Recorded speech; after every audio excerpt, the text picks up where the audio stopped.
Ukrainian forces are sending in reserves to the Pokrovsk front to hold off the Russian advance. Lieutenant Colonel Serhiy Tsekhotskyi, an officer with the Ukrainian Armed Forces, shared the information on Espreso TV. The enemy is highly active in the Pokrovsk direction. The Russians are trying to seize as much territory as possible before the weather shifts. It's clear in everything they do. Right now, most enemy assaults and breakthroughs are happening here. A third of all daily clashes are in the Pokrovsk area. As usual, they rely on infantry assaults, constantly pushing in small groups, Tsekhotskyi said. He said Russian forces are clearly trying to encircle Pokrovsk, and the Ukrainian command is working to block those efforts. Their main goal is to cut off the road to Dobropillya and take Pokrovsk. We understand that. The Ukrainian Defense Forces command is doing everything to stop them. Additional Ukrainian units are now being deployed to hold the line near Pokrovsk. He added, at present, the Russian army is being squeezed on the Pokrovsk front.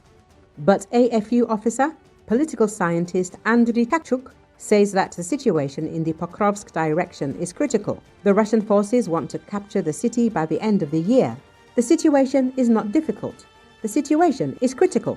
The enemy is really taking the city in a half-pincer. That is, from the south he is further pressing the settlement of Udachne in order to take this half-ring and try to close it. From the north, fighting is going on in the direction of Krasny Lyman in order to advance to the settlement of Pokrovsk, and the Russians have long since reached positions from which they can shell Dobropillya. In general, they are actively saturating this section of the Pokrovsk, Konstantinivka front with guided aerial bombs. There were 30 guided aerial bombs per day until recently. This is a very large number of guided aerial bombs. This is really the situation that is difficult. It is really critical on this section of the front, because the enemy wants to capture Pokrovsk by the end of the year, for which they need some kind of big victory, he said. Andriy Tkachuk noted that the Russians expect to capture a dozen smaller settlements in the addition to Pokrovsk in order to spend the winter in the cities, and they are counting on this settlement as well as 9 to 11 smaller settlements in the section I mentioned in order to spend the winter in cities and not be victims of our drones in the open field, in the open territory. Accordingly, we must understand this and work more effectively, because there is a big problem there with conveying information from personnel to the top. Very often, on some sections of the front, it is recorded that they give unreliable information, which is then accompanied by the problem of interaction with the various units. Today, I know certain steps that we are taking in Pokrovsk. There are certain units that are very effective, and they are now being deployed there to correct the situation. I hope that we will be able to balance such a critical point and delay the occupation of the settlement as far as possible for the sake of complete and even greater exhaustion of the enemy, which we are inflicting on him along the entire front line, the officer of the Armed Forces of Ukraine added.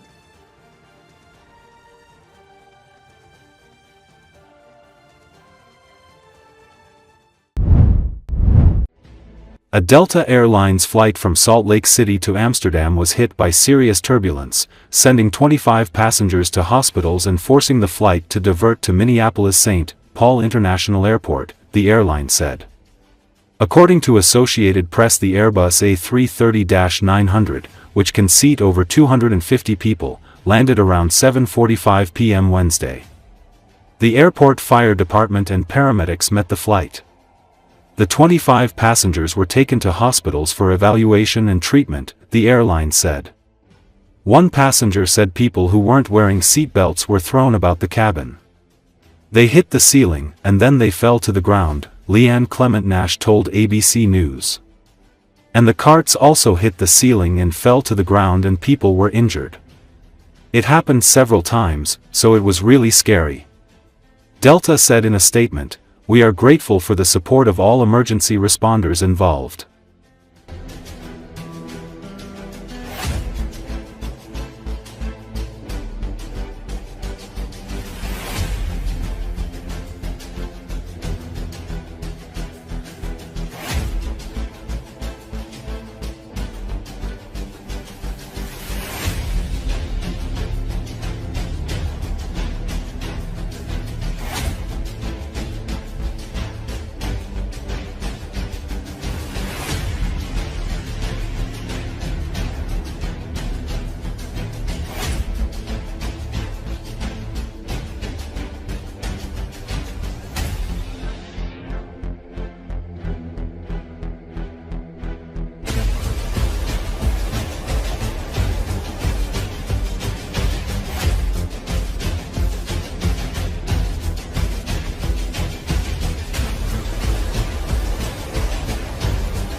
Germany is preparing more than 60 military procurement contracts by the end of this year, which must be approved by Parliament.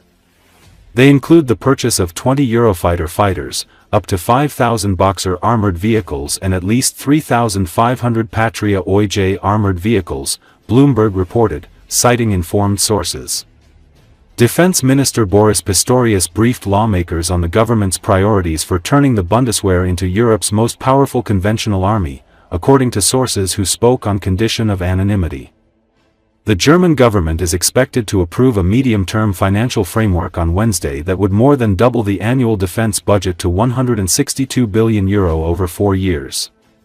That level of funding is to be reached by 2029, well ahead of NATO's target of 3.5% of GDP by 2035.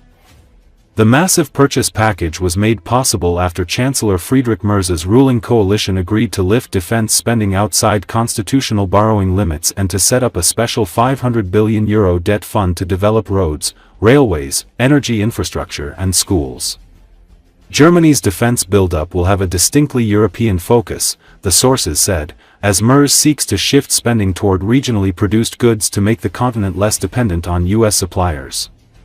NATO countries have pledged to increase defense spending because of Russia's war in Ukraine and concerns that the US may be less interested in defending Europe under Donald Trump's America First presidency.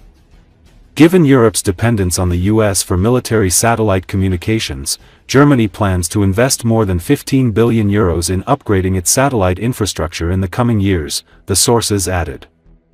Topping the procurement list is the acquisition of 20 additional Eurofighter jets under a contract worth up to €3 billion. The Eurofighter is being built by a European consortium led by BAE Systems plc, Airbus SE and Italy's Leonardo SPA. Former Chancellor Olaf Scholz announced his intention to buy the jets at the ILA Air Show in Berlin last year, but the deal has yet to materialize due to disagreements over funding priorities within the previous government coalition. In 2020, Germany ordered 38 Eurofighters for €5.5 billion.